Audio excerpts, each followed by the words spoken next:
What's up, everybody? This is George C.O.C. Samuels here, aka the Bitcoin Preacher, Bitcoin Cash, here with Roger Ver, aka Bitcoin Jesus. So we got the Preacher and Jesus here today, a match made in heaven. Now, Roger needs no introduction, but if you are new to the space, Roger has been involved with Bitcoin for the past 7 years. Has it been 7 years now? Yeah, a long time. It'll be 7 years, right about any day now. It's 7 years. Yeah, that's crazy. So, OG, who was one of the first people to invest significantly into Bitcoin. He's a successful entrepreneur, the founder of Bitcoin.com, and is also a well-known Bitcoin Cash advocate. And we'll go into why that is for those of you who are new to the space. But Roger, welcome to the show. Thank you, George. Now, to get us started, Bitcoin Jesus. This is a good one to. So I know. But where did that come from? Why has it stuck? And do you sometimes wish it wasn't your nickname? So I'll answer the last question first. I would prefer that was not my nickname. Things definitely did not work out very well for the original Jesus. Yes. Eventually, he was murdered by the government of his day. Oof. I would prefer not to meet the same fate. Yeah. I think the nickname came because back in the early days, there weren't too many people at all telling people about Bitcoin, whereas I was so excited about this. I knew it was, fundamentally a world-changing technology, world-changing technology for the better. Yeah. Some world-changing technologies are for the worse, but Bitcoin is definitely one of those ones that's for the better. Yeah. So I wanted to tell everybody about it as quickly as I possibly could, and anybody I could get to listen. And I think the first time I remember somebody saying it to me, I was at a barbecue at a Bitcoin startup that I had invested in, founder's home. Yeah. And there were a whole bunch of high school kids from the house next door and came over to see what we were all up to. Mm. And I was telling all these high school kids all about Bitcoin and explaining to them how it works. And, they're young, digital money, that doesn't seem like it's too weird for them. So they were very interested about it and very excited about it. And I had maybe a dozen of them around me, and I was sitting each of them up with a Bitcoin wallet and sending them each $1 worth of Bitcoin. And one of the adults looking on, and the kids were all so excited about it. One of the adults looking on said, "Roger, it's like you're a Bitcoin Jesus, and you have all your disciples around you," because all the kids were saying, "I'm going to tell my friends, I'm going to go buy some tomorrow." Yep. And they were all excited about it. So I think that's where it started. Yeah. Do you ever feel like, especially at, in this point in time, do you ever fear for your life? There's obviously a lot of controversy, a lot of people who love to hate you online, but in the same breath, you've been in this space for a long time. You've helped get Bitcoin to where it is today in terms of spreading the word. Have you ever feared for your life at all? I've had a couple of crazy people send death threats, but not because they were mad about anything with Bitcoin. They were just saying, send me money or I'm going to hurt you and your family or poison them or do horrible things like that. Yeah. So rather than pay them anything, I actually put a bounty out for leading information that leads to their arrest. Wow. And some of those bounties are pretty significant at this point. I guess the biggest fear I have is from, government and people that want to use violence against other people. And that's, I saw the SEC today was saying that, you better not issue do an ICO without our permission or we're going to hurt you, is essentially what they're saying. And to me, that's crazy. If someone wants to make a risky investment, it's their money to make their risky investment with.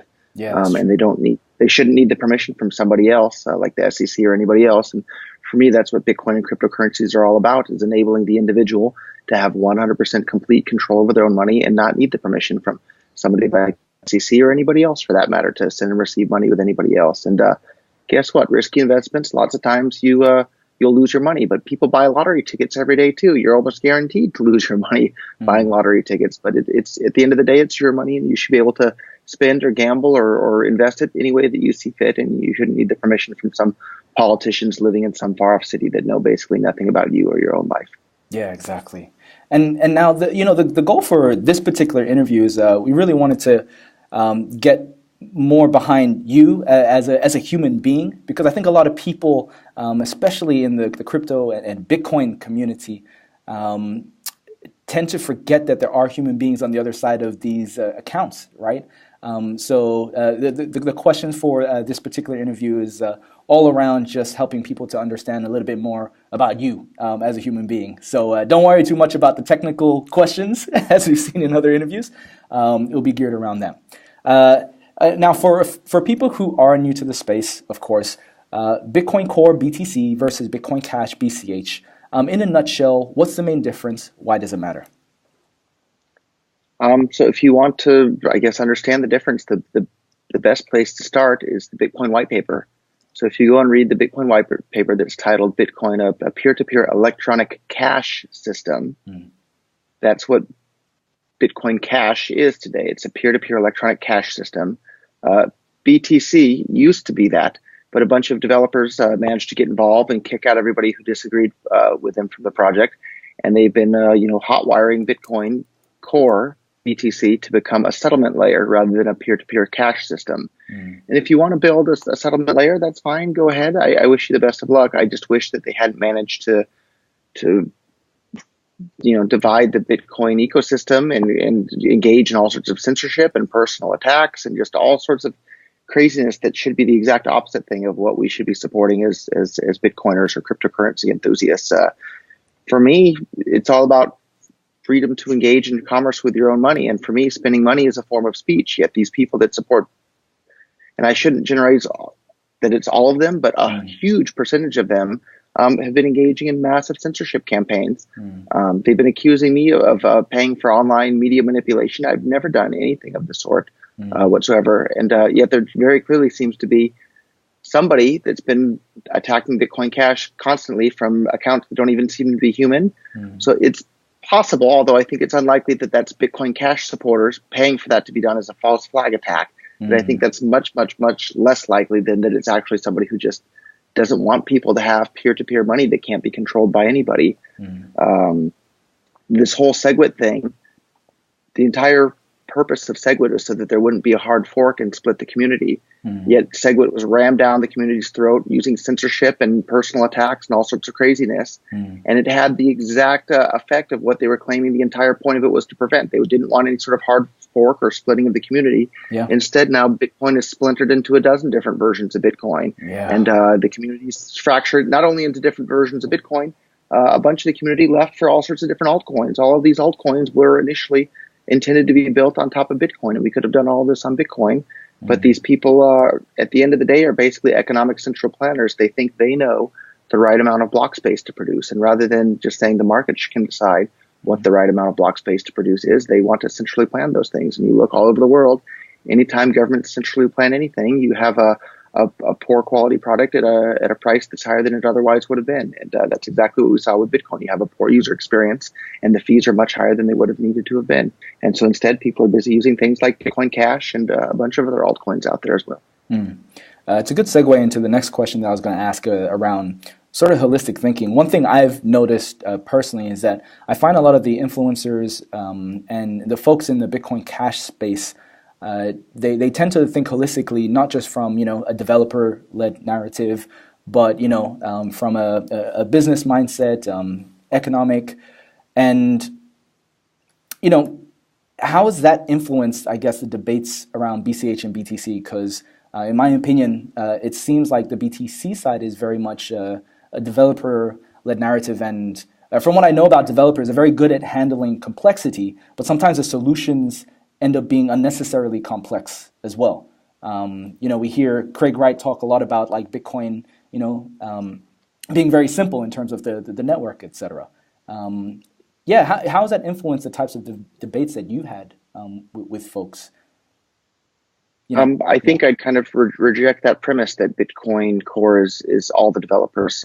There's a whole bunch of developers that are fans of Bitcoin Cash. Craig Wright, of course, Gavin Andreessen, Jeff Garzik, Amaury, how do you say his last name, of Bitcoin Cash as well. The one thing that I have noticed, though, is it seems, if I were to make a generalization, the Bitcoin Core supporters don't seem to actually use Bitcoin as payment. They don't seem to have Bitcoin wallets on their phone. They don't seem to buy and sell things for Bitcoin. They don't seem to actually use it for anything other than, quote unquote, a store of value. And a lot of them don't even have much, value to store in that.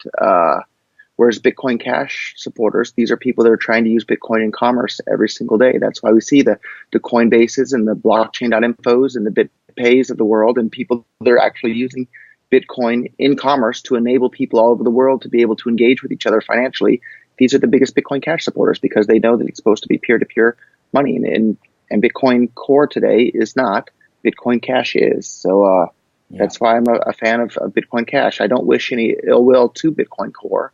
I wish they hadn't divided the network and engaged in all sorts of censorship. But at the end of the day, maybe their plan will work, but it's untested. And talk about an incredibly reckless thing to do is to risk and pivot the biggest, most popular cryptocurrency in the entire world from a path that we knew had been working incredibly well to provide people all over the world with fast, almost free payments. And they've destroyed that in the hopes of creating something that maybe that something they create will work well, but we don't know yet. So why on earth would you destroy something that was working incredibly well and take that giant risk and talk about an incredibly reckless thing to do? And we've seen the results of that. Bitcoin's market share from before the split of Bitcoin into Bitcoin Core and Bitcoin Cash went from like 95% market share down to around 30% market share today. And not only that, if you take a step back and look at the big picture, there were all sorts of businesses with hundreds of millions of users that were looking into integrating Bitcoin into their platform. But when they did the math with the 1 megabyte block size, they realized there was no way they could onboard all their users. It would overload the network. And then eventually, just through natural organic growth, without these 100 million user plus companies coming on board, we still overwhelmed the network. And then the fees rose to be sky high. To like at one point, it was $50 was the average fee on the network. I've paid thousands of dollars per transaction many, many, many times, because anybody who's running a business, you receive lots of little payments from your customers, then you send out bigger payments to your suppliers. So if you have the way the Bitcoin transactions work is for every single input you have into your payment, you're paying the fee based on that. So if I receive payments from 100 customers and they want to pay one supplier, the fee could be, $5,000 for that. And I've paid several $1,000s for single Bitcoin transactions before. Guess what? When you're paying $1,000+ for a single transaction, you're going to look for alternatives. And that's what all the businesses in the Bitcoin ecosystem have done. And it didn't need to be that way. But they managed to do that through censorship. Anybody that's not aware of the censorship, go on Google and Google, Bitcoin censorship, and your jaw will drop when you see not only censorship, but just plain like deleting posts to make it look like people meant the exact opposite of what they actually meant. It's just absolutely insane that people would engage in this. And then pretty clearly somebody's been paying for all sorts of attacks on anybody that opposes their narrative. So there's been paid people on the internet to attack these sorts of things. That's not how I do things in my own world. And, there's been a lot of conversations around how, sort of like the original, not enemy, but the original game that we were playing in the Bitcoin space was kind of against, Visa, MasterCard. Do you feel like now with the hundreds or thousands of altcoins that are out now, it's become a distraction for, like the original game that we were playing? So my original intent with getting involved in Bitcoin was to spread adoption as far and wide as quickly as we possibly could. So everybody would be using Bitcoin or cryptocurrency as money. And you wouldn't really even need anything else at this point. People would just be using the cryptocurrency on chain right there at the base layer. And I think that was the original intent of Satoshi Nakamoto as well, and just about everybody else that got involved back when I was originally. We've lost that first mover advantage now. Now governments are really paying attention. And I think the adoption rate of Bitcoin was delayed by years. And hundreds of millions, if not 1 billion plus users that would have been using cryptocurrencies already aren't, because of the infighting within the community and the stuff that happened. And so that's really frustrating. And we see, the SEC is the latest, government entity that's really going crazy about things, but all sorts of other government entities are going crazy, because if you had a magic money printing machine in your basement and you could print as many dollars as you want at any time for any reason to spend on whatever you want, and suddenly somebody was devising a system where people wouldn't need to use your dollars anymore, you might not be so happy about that. And I think that's part of what's happening with governments. Governments have loved having a monopoly on the ability to print money, and then they spend it on whatever the heck it is that they want. Oftentimes it's they spend it on dropping bombs on people in other countries. Suddenly now there's this tool that takes all that power away from them. You better believe that they're not happy about that power being taken away from them. But we need to move as quickly as we possibly can to take that power away from them, because it's used time and time and time again. It's used for evil around the world. And if you want to limit the amount of evil that evil people are able to do around the world, we need to strip away their power. And at the end of the day, evil people often are the ones that rise to be the heads of states and to drop bombs on people and kill people all around the world. Well, let's take away their power to do such things. Cryptocurrency is the best tool the world has ever had to do that. That's why I'm involved. That's why I'm here. I'm in the Caribbean. I could be spending all day, relaxing on the beach, sipping a martini, but no, instead I'm in the office here working hard every single day to give people the tool to have complete control over their own lives, because I don't think that people need to be bossed around by people in some far-off city that they've never met and know nothing about. Yeah. And speaking of regulations, have you been hearing about the controversy surrounding Tether and Bitfinex at all? I have been hearing a bit about it, although who knows? If you don't, in my book, for the most part, if you don't like Tether, don't use it. Yes. Exactly. My advice from day one in regards to Bitcoin stuff or cryptocurrencies: hold the money in your own wallet that you control. Don't use a Bitcoin bank. Use a real Bitcoin wallet in which you control the private keys. If you don't have the private keys to spend your funds, you don't have your funds. You've entrusted them with somebody else. And cryptocurrencies make it so you don't need to trust anybody else. Hold the money yourself. So get a Bitcoin.com wallet, get a Trezor, get a Ledger wallet, get a Copay wallet, a blockchain.info wallet. Any of these are real wallets. Coinbase is a fantastic company. They make it super easy to buy and sell Bitcoin.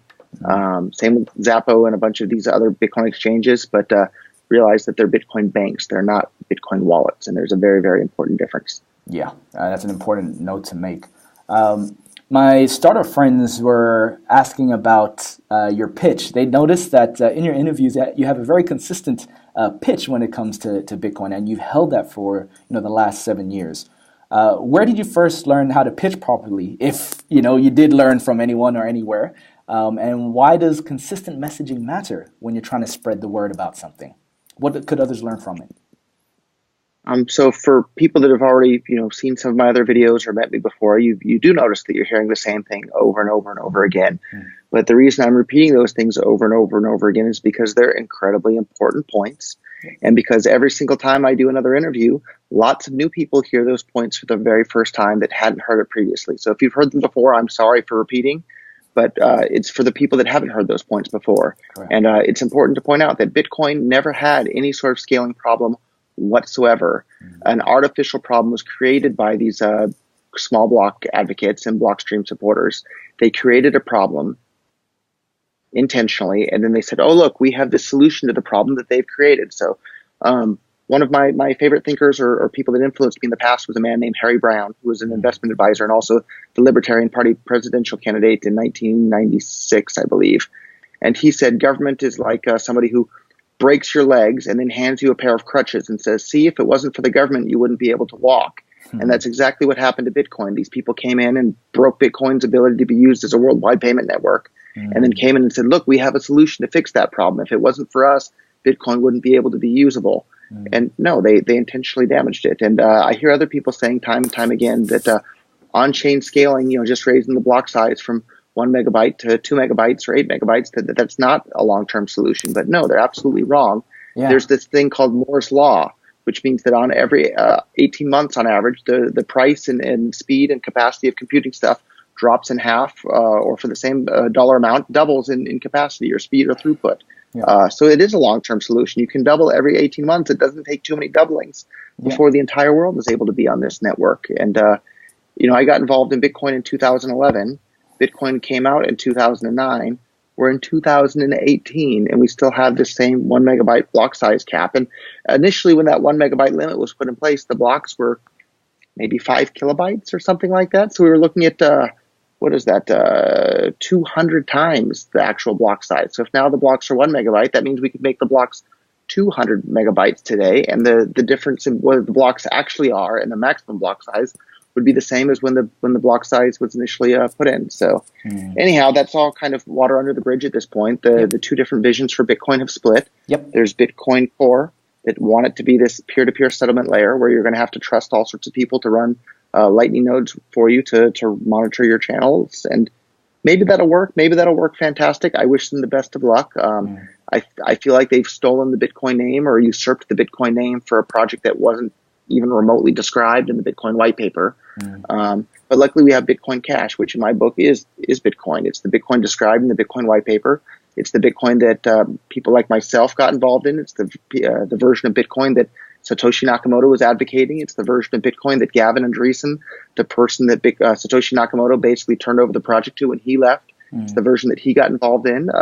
It's the version that almost everybody that got involved in the early days was involved in. That's why you see all these people that were involved in Bitcoin in the early days are supporting Bitcoin Cash. Another great example of that is the Twitter ID at Bitcoin. I know who it is. He doesn't want to be attacked personally, but this is somebody who got involved in Bitcoin in 2009. He's one of the earliest Bitcoiners ever. And he supports Bitcoin Cash, right? Because he told me, Bitcoin Cash is the version of Bitcoin that he signed up for and wanted to get involved in. It's the same for me. Bitcoin Cash is Bitcoin. Bitcoin Core is something else, and I wish them good luck, but I don't wish them good luck when it comes to the censorship. I don't wish them good luck when it comes to the personal attacks. You should attack ideas all day long and explain why you think the ideas are wrong, but you don't need to engage in all sorts of ad hominem attacks and all sorts of social media manipulation via those ad hominem attacks. Like, I don't wish them good luck in that. I wish them good luck with their payment network, but they need to stop the censorship and stop the personal attacks. And you don't see very much of that sort of thing at all coming from the Bitcoin Cash camp for the most part, with some exceptions. And I wish those people that are engaging in personal attacks and making fun of people for things that aren't related to the actual underlying issues, I wish those people would stop. But you see a lot less of it in general, I think, from the Bitcoin Cash camp than you do from the Bitcoin Core camp. Definitely try to focus more on the doing part, right? To work on active projects that will help increase the adoption of Bitcoin Cash. But it's one of those things too, free choice, free will. Hey, hard to stop, everyone from engaging in those type of activities. That's the dilemma sometimes. You mentioned the internet sometimes. That's the internet. Oh gosh, right? After a while, get sick of it. You just need to shut it off sometimes. Not read all those comments. So you mentioned libertarianism. For those who, of course, are not familiar with libertarianism, what's the basic premise of it, and how has that influenced the inception and growth of Bitcoin? So I guess there's maybe two kind of paths to coming to libertarianism. Yep. Lots and lots of people, and myself included, I originally became, I was definitely not born a libertarian. I was kind of agnostic, I guess, in regards to politics and government in general, until I started picking up some economics books. And the more economics I studied, the more and more I realized that the free market is the best way to improve the lives of every single person on the planet. And free trade makes everybody better off. And anytime the government gets in the way of people engaging in, consensual activities, it makes them worse off, and it makes the world worse off as a result, and it retards the rate of economic growth of the entire world. And so the more economics I studied, the more of a libertarian I became, until finally I realized that, my God, the entire world is being held back from being as good of a place as it otherwise would have been if not for governments, getting in the way and preventing everything. The entire world would be a better place. And that applies to everything, like even minimum wage laws. And I just saw the U.S. Trump, put some 30% tariff on solar panels being imported to the United States. And you see a bunch of people, economically ignorant people, saying, yeah, this is going to create so many American jobs. This is great. Well, I guess 2 points in regards to that. Like, why should you care more about a stranger living in one part of the world than a stranger living in another part of the world? A stranger should be a stranger, no matter where they live in the world, and you should care about them equally if you've never met them. And then 2, you can't make the world more prosperous by cutting it in two. And that's exactly what you're doing when you're making it hard for goods to move from one part of the world to another part of the world.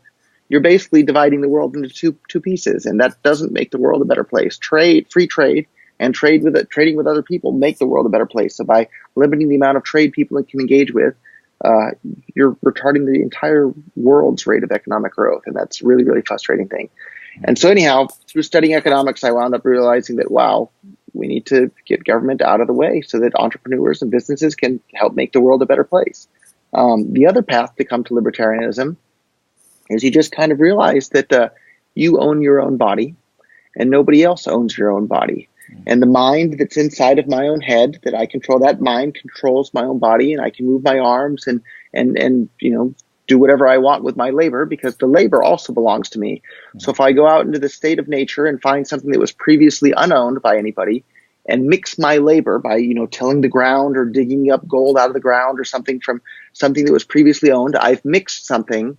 my labor that I own with something that was previously unowned. And then that item that I've now mixed something that I own my labor with now becomes my property, because previously it was unowned. Now my labor has been integrated into it. Now it becomes mine.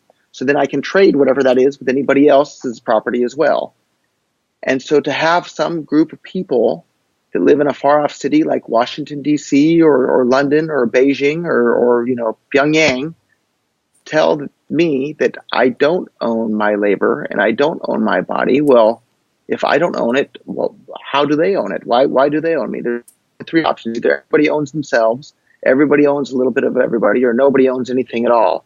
And the only one that seems consistent at all with the world we live in is that everybody owns themselves and owns their own body. So I reject, at this point, I just completely reject the idea that anybody should own anybody else, and that any politician or government person in some far-off land should have the right to tell me what I can or can't do with my own body or my own labor, or the things that I've produced with my own labor or traded peacefully with other people for. And there's a fantastic book that sums this up very, very well. It's called The Most Dangerous Superstition by Larkin Rose. And basically it just points out that this is just a giant myth. People are brainwashed from a very young age to believe that these other people have the moral, legitimate right to rule over us and boss us around. And another, example of this brainwashing is, for anybody in the United States, they refer to all the politicians in Washington, D.C. or Congress, they refer to them as our representatives. Well, what kind of representative claims the right to steal half your income and throw you in jail if you don't give them half your income, and then make all sorts of laws that you have to obey, and if you disobey, they'll throw you in jail? That's not a representative. That's a master. Yet they all tell us to call them, it's my representative in Congress. No, they're not. They're your master. And if you had truth in language, you'd be calling them your master, not your representative. But everybody's brainwashed from a very young age into thinking that they're your representative. No, think about what the definition of a representative is. It's certainly not somebody who takes half your income and bosses you around. Yeah, far out. It just makes me think about the brainwashing, right? A lot of this thinking has been ingrained so much that it is almost tradition, right, for a lot of people to have that sort of relationship. Interestingly enough, so are you still living in Japan? I split my time across a couple of countries around the world. So primarily in St. Kitts and Japan. Those are the two where I spend the most time. Yeah. So it reminds me, even in places like Japan, you look at their feudal history and their samurai history, right? There was a master-servant relationship as well. Having lived in Japan now, do you see that those type of relationships still play out in the culture of Japan? Of course, it may vary from different parts, but what has been your observation in that part of the world? There's kind of an expression in Japan that the nail sticking up gets hammered down, or something to that effect. And I think that's pretty darn true in Japanese society. Being a Japanese person born in Japan, which I'm not, obviously, but for Japanese people born in Japan, growing up there and living their whole lives, there's just an immense amount of pressure for them to conform with society. And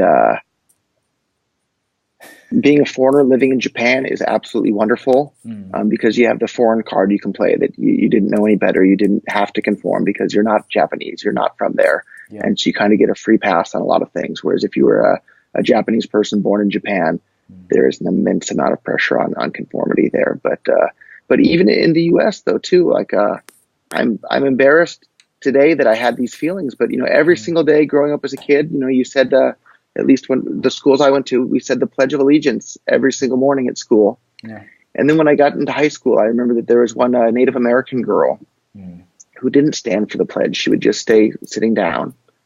And today, my viewpoint is good for her.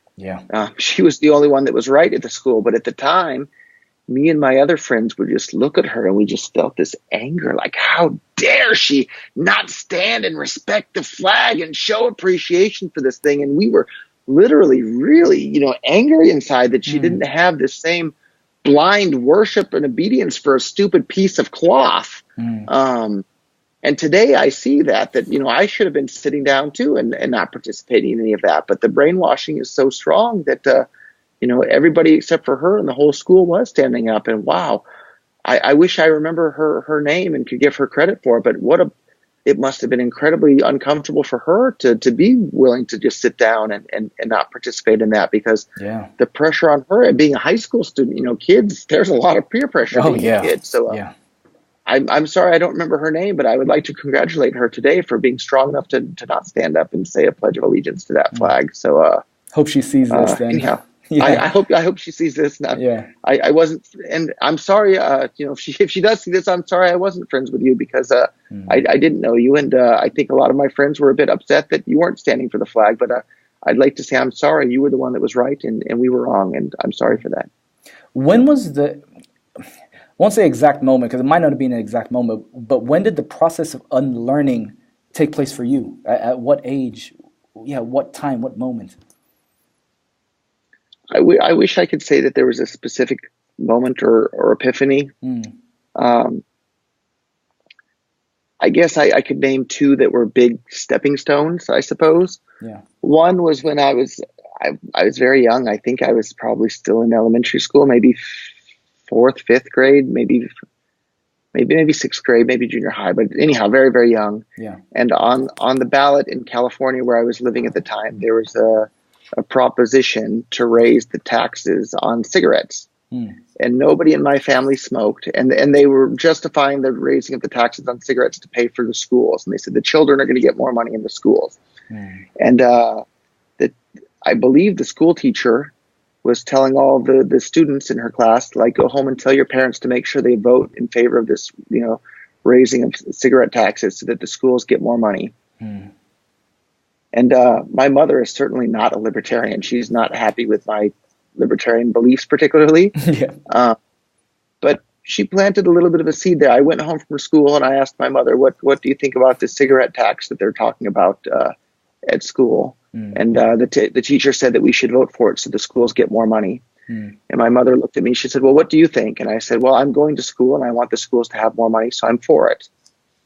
And my mother said, And I said, well, what do you think, Mom? And she said, well, I think that just because somebody wants to smoke doesn't mean that they should have to pay more money for schools that people that don't choose to smoke. Because if you want to smoke, that's your life and your life belongs to you. Or she said something to that effect. And that made me start to think, and I saw the world a little bit differently there. I thought, oh, well, why should people who want to smoke or drink or do something else have to pay more for something? Starbucks doesn't charge you more if you're a smoker than if you're not. Every other business in the world doesn't charge you more if you're a smoker than if you're not, except for maybe health insurance. But there's a good reason for that one. But I think that made me see the world a little bit differently there, even at a young age. Paradigms.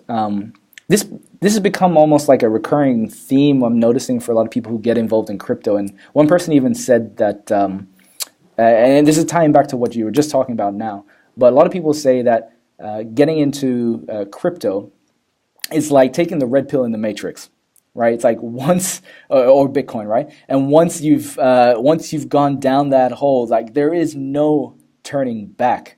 Was that a similar case for you when you first learned about Bitcoin? Or was it just part of that natural process, as you were talking about? No. Well, I had already read, all about online anonymous digital cash in theory from people like David Friedman, and then in like other science fiction books and that sort of thing. So I had been waiting around for online digital cash to come into existence since like the late 90s. And then when I heard about Bitcoin, I was like, yes, this is finally here. This thing that I've been waiting for that's going to empower the entire world to have more freedom. It's finally here. So like for me, I was already down that rabbit hole waiting for the rabbit hole to be opened up to the rest of the world. And then with the invention of Bitcoin, it was. Now everybody else is pouring down the rabbit hole with me, which is so fun. And there's a bunch of us, Bitcoiners down here in St. Kitts at the moment. And I was with dinner with a bunch of them last night, but I was talking to one of them who I knew is, at this point, a hardcore libertarian individualist, just like myself. And I thought he probably was, and he's been deep into Bitcoin for years and years and years now.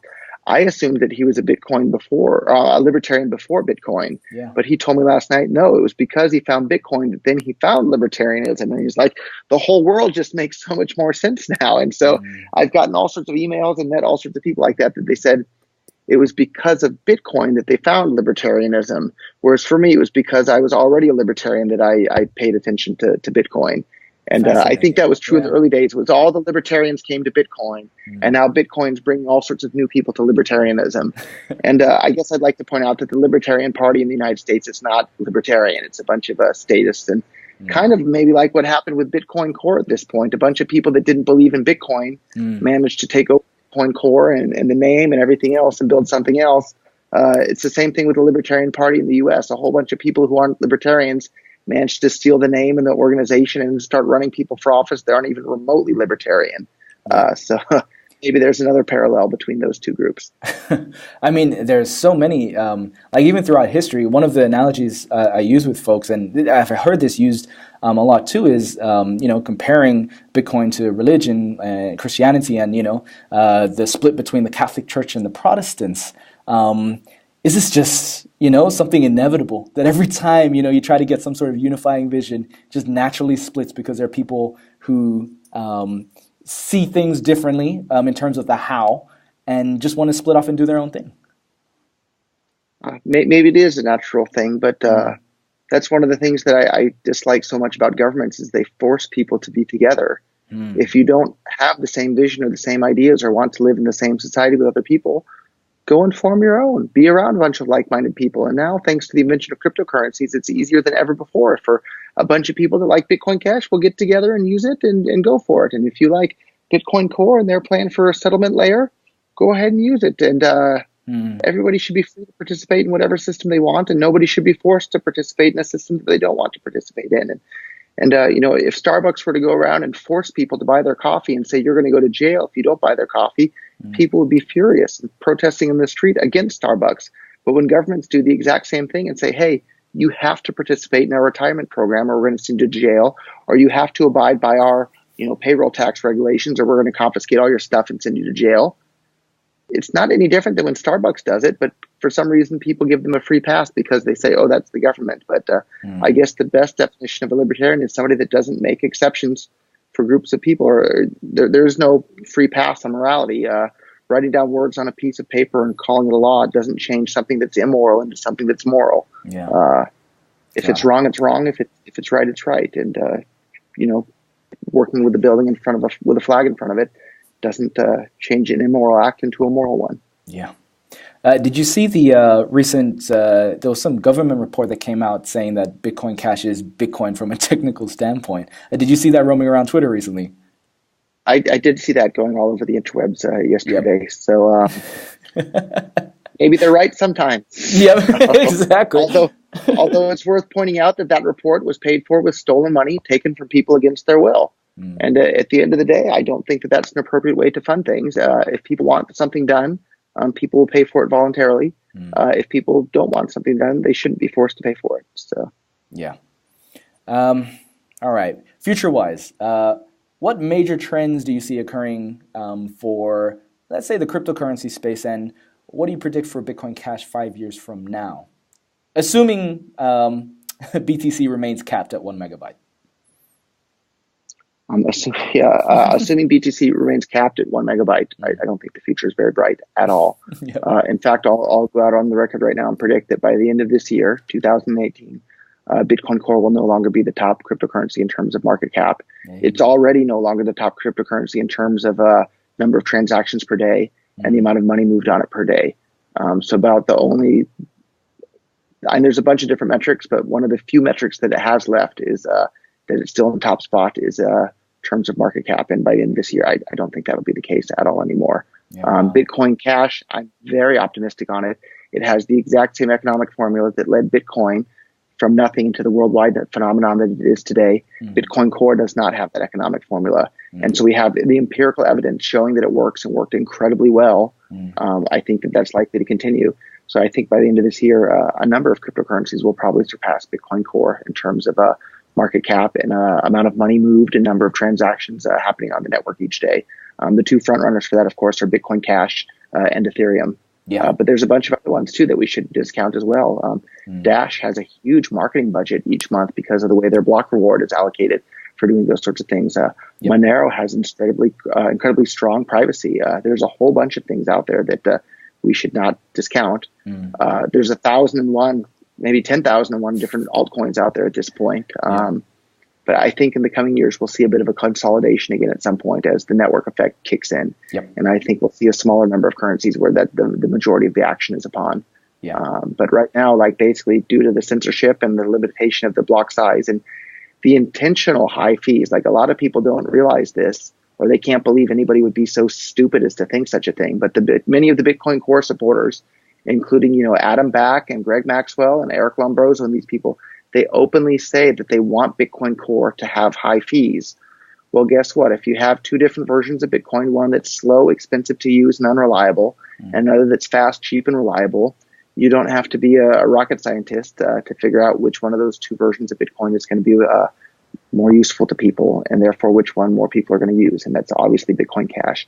And that's why I've sold the majority of my Bitcoin Core to buy more Bitcoin Cash and have done fantastically well. Over the last 3 months, Bitcoin Cash has far, far outperformed Bitcoin Core. And that's going to continue into the future as well. There's no doubt in my mind on that. So if you're looking for investment advice, it would be to buy Bitcoin Cash and probably sell some of your Bitcoin Core to do it. I'm not optimistic on the future of Bitcoin Core, but I wish them the best of luck. I'm not out there trying to hurt them. But man, I wouldn't buy stock in a snake oil sales company, and I'm not going to put more of my money into Bitcoin Core because they have this upside down, backwards, wrong economic model for what Bitcoin Core is. It's not useful as a currency, and if it's not useful as a currency, it's not useful as a store of value. The only reason something can be used as a store of value is if it has some other secondary use case, and they've destroyed that secondary use case with Bitcoin Core. So its use case as a store of value is declining as well. Next couple of questions are from the community. They definitely heard that I was interviewing you from the tweet that got your attention. So thanks for even agreeing to this interview from that. But first question I got here is from Jeffrey Rufino.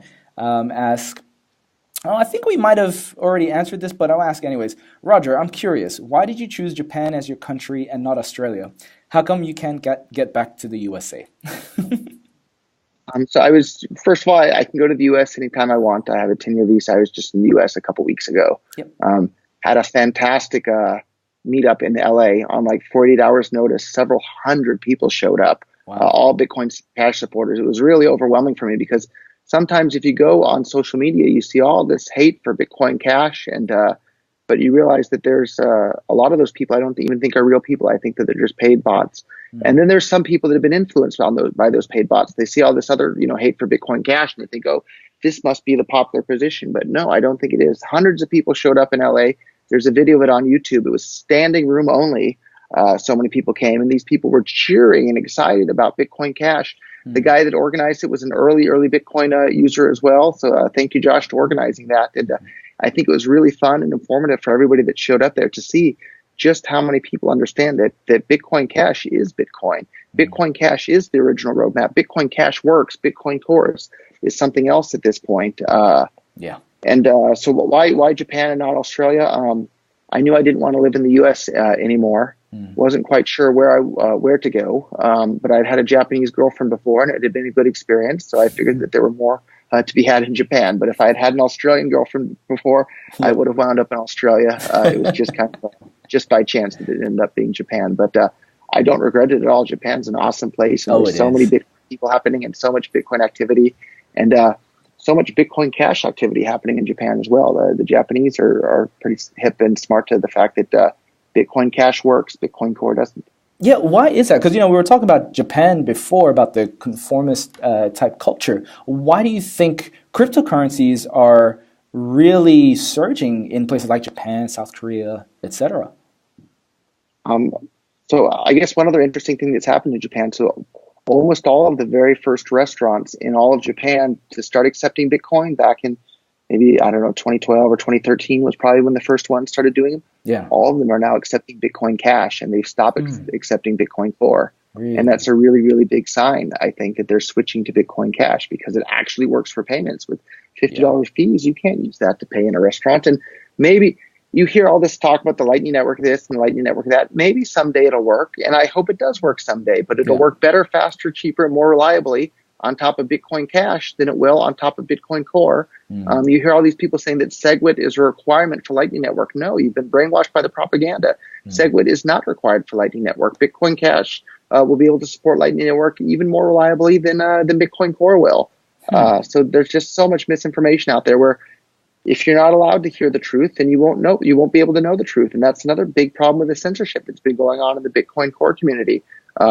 Lots of people never even heard the fact that you don't need SegWit to do Lightning Network, or that the Lightning Network will work just fine on Bitcoin Cash, because they're busy censoring that information and deleting people that post that information out there. So anyhow, if people are censoring arguments, you should really, really be wary of the position that they're advocating. If they don't want you to hear something, you should ask, well, why would they not want me to hear that? What's the problem here? What's the secret? So I think I lost track of what the original question was. No, you already answered the original question. I'm happy to try and answer, but you already did. The original question was about why Japan over Australia, and how come you can't come back to the USA. So you're good. But it's a good one, a good segue anyways into the next question. And that's actually another bit of fake news. I hear all these people say all the time, oh, he's banned from the US. No, I'm not. I was just there a couple of weeks ago, and I can go anytime I want. I have a 10-year visa that's good for another, I don't know, 9 or 8.5 years, and then I can renew it after that for another 10 years. So stop spreading the fake news and the lies. I can go to the US anytime I want. Yep. And that's why it's always good. I always like to confirm directly from the source, because a lot of people seem to love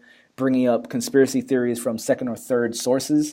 And, they just continue to believe it. Even if you present them directly from the source, it's like, this is what is actually said. They'll be like, nope, doesn't support my narrative. But yeah, which makes me wonder if some of those people are just people paid to push false narratives. So there seems to be quite a bit of false narratives being pushed about me. Well, I hear them say, it started all of a sudden overnight. They said, oh, Roger, you're mentally ill. You need to get help. I'm not mentally ill. I'm just fine. I'm completely sane. But all of a sudden you saw overnight all these people saying that on social media, and it seemed to be like a real deliberate thing. Yeah. And there are a couple other narratives that I've seen them like trying to push against me, and it all of a sudden turns on overnight where there's a bunch of accounts pushing the same narrative, and it's it really seems orchestrated to me. It's really unfortunate. And I think the other thing too is that you do have people who we go back to the paradigms again, like depending on what your belief is and how you see the world, there'll be certain narratives that will align with that, and then you end up supporting it. And that's what I've noticed too, whether they're bots or not. I mean, I know real people who do support those narratives too, and it's just, the network effect, it just spreads like wildfire. Fortunately, I guess if I could also point out that that being factually correct and speaking the truth is far, far, far more important than being popular. So myself, and I think lots of other people in the Bitcoin Cash ecosystem, we're not here to be popular. We're just here to spread the truth and work on something that actually does work and is useful for people to use around the world. Whereas at this point, the honest truth of the matter is that the Lightning Network is just a bunch of vaporware. It's not. Maybe it'll work. Maybe it'll come together. But it's not there yet. There's no merchants that are accepting it for payments. They did a little proof of concept on the Blockstream website, but even on the website, there's a big giant warning saying, be really careful when you use this. You might lose money.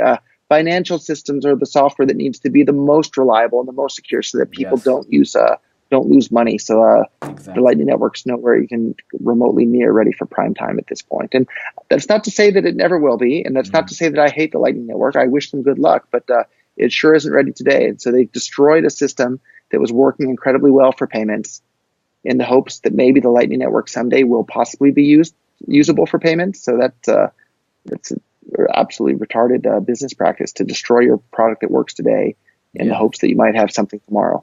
That's any businessman knows not to do that. Yeah. The next question we might have answered already, so I'm gonna ask it anyways, and you let me know whether we have answered it or not, or if you want to expand on it. BTC is slow and fees are expensive. However, atomic swaps and Lightning is making everything instant and free. What will be BCH's main advantage then? BCH is already instant and basically free. So it has that right now today. Yep.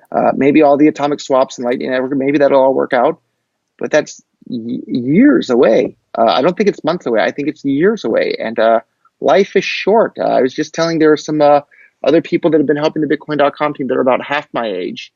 And I told them that, well, at my age, I'm twice your age. My life is, with the average normal human lifespan, without some exciting technology that's coming down the line, with traditional human lifespans, my life is about half over already.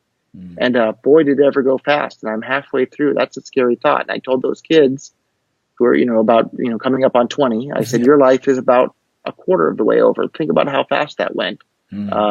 We need to move quickly. We need to do things sooner rather than later. And that's how I see it when it comes to Lightning Network and atomic swaps. Maybe they'll be working in a decade from now. Great. I hope they're working in 10 days from now. Yeah. But they're not. And right now we have a system that works right now today, and that's Bitcoin Cash. Bitcoin Cash is the exact same version of Bitcoin. It works the exact same way as just a couple of months ago on the Bitcoin network. And that's what led Bitcoin to be this worldwide phenomenon that it is today. So the question is, what about atomic swaps and Lightning Network making everything fast, instant, and free? Bitcoin Cash already is basically all those things. So just use Bitcoin Cash right now today. Yep, perfect answer. Next one's from Bitcoin Tramp. I'm unsure about the man's swag. He seems to wear only the same brown suit, a t-shirt, and always Nike Air Max, black. Where the hell does this swag come from? Where does your swag come from? So I'm not sure about brown suits. I don't think I have any brown suits. I have a couple of gray suits. I like the Nike Air Max. Yeah, I like Nike Air Max shoes because they're really comfortable. Yep. And I bought dress shoes in the past, but they're uncomfortable. And everybody just expects you to wear dress shoes because that's like the societal pressure and conformity that you have there. But my Nike Air Maxes are more comfortable, so I wear those, and I don't care. I don't have anything to prove to anybody about what type of shoes I wear. I can wear whatever type of shoes I want, and I like the Nike Air Maxes because they're comfortable. So, I used to wear Bitcoin shirts all the time, anywhere in public, all day, every day. But now I think Bitcoin has enough brand awareness where I don't need to do that, and I'd like to have a little more privacy in my life. So I don't really wear Bitcoin shirts in public too often anymore, unless I'm going to like a Bitcoin conference or something like that. But not just around town and generally anymore. Yep. Next question. I'd like to know a little bit more about Roger's Jujitsu background. Are you a UFC fan? Of course, I'm a UFC fan, and that's how I got into Jujitsu. So I remember when I was a kid watching, UFC 1, 2, 3, and watching Royce Gracie just roll through everybody, and it wasn't even a fair fight for the people that didn't know any Jujitsu. So then I did wrestling in junior high and high school, and then I got into my late 20s and was having a little bit too much fun in Tokyo, I guess, and not exercising enough, and started to gain a little bit of weight. So I needed some exercise to do. And of course, it was going to be Jiu-Jitsu. So I started my path down Jiu-Jitsu, and I thought I would be okay right off the bat because of my wrestling background. But oh my God, you have no idea what's dangerous and what's not. And sorry if this is boring for people that don't do Jiu-Jitsu, but what an addicting, fun sport for anybody. If you haven't tried it, go and give it a try. It's fun. And here I am, like quite a few years later, almost a decade later, and I'm a Jiu-Jitsu brown belt. I've competed in a bunch of tournaments all over the world. Nice. And for people that don't know about Jiu-Jitsu, you'll think, well, you're only a brown belt and you've been doing it for about a decade. My kid brother got his black belt in karate, and it took him 18 months or something like that. Jiu-Jitsu is no joke. Go in there and give it a try, and you'll see just how hard it is. So it's a really fun sport, and I love it. And unfortunately, I'm waiting for my knee to heal at the moment. But once my knee is healed up, I can't wait to get back on the mat. Awesome. Do you have a favorite UFC fighter? Or any notable? Any notable? Yeah, I think my favorite MMA fighter, who is a little bit old now, but Kazushi Sakuraba was just an amazing fighter. For anybody that remembers him from the Pride days, was just an incredible grappler and mixed martial artist, and never a boring moment with Kazushi Sakuraba. So if I had to pick one, I think it would be Kazushi Sakuraba. Nice. All right, final two questions. If you could be any animal in the world, what would you be and why? Have you ever been asked this one? I've never been asked that question before. Bam. Any animal. I'd choose the honey badger because it just doesn't really have too much to worry about. So I would like to be like that, but in reality, I think the world is a dangerous place. So I need to be a bit more careful than the honey badger seems to be. But I guess that's a fun one. Yeah, you're the first person to answer with a honey badger, so awesome work. The porcupine's not a bad one either. It leaves everybody alone, but don't mess with it also. Oh, yes. Oh, definitely. So last question. If there was one piece of advice you'd give to someone getting into cryptocurrencies for the first time, what would it be? Think for yourself. Of course, think for yourself. Look at Yes. the evidence, look at the reasoning, think for yourself. Is what this person that you're seeing on this YouTube video or on some blog you're reading, is what they're saying make sense? Don't just believe them because they have a big following, or don't just believe them because they wear fancy shoes and a fancy suit. Think for yourself. Is what are the things that they're saying, do they make sense? And if they don't make sense, then don't believe them. Gosh, such simple advice that I see so many people ignore, right? Last month, I think I saw the most number of new people enter the crypto space because of everything just going up, right? But yeah, folks were asking others, including myself, hey, can you handle my money for me? Can you do it for me? And I just kept telling them, no, you need to take the red pill. You need to go through the process of initiation into this space. You need to learn what's going on, because that same mentality of just handle my money for me without knowing the basics is what gets a lot of people into trouble too. So yeah, perfect advice. Okay, Roger. Well, that is all from my end. Thank you so much for your time today. You will be at the Satoshi conference, I believe. Is that correct? The one in Tokyo coming up later this year, or which one? Yeah, yes, absolutely. I'll be there. Yes, you'll be speaking. Yeah. I do believe. I saw you there. So I will be seeing you there as well. So it would be nice to meet you in person. And all the best. Hope you get good sleep and rest. And yeah, I will see you soon. Fantastic. Thank you so much. And right. thank you for the opportunity. Thanks, Roger.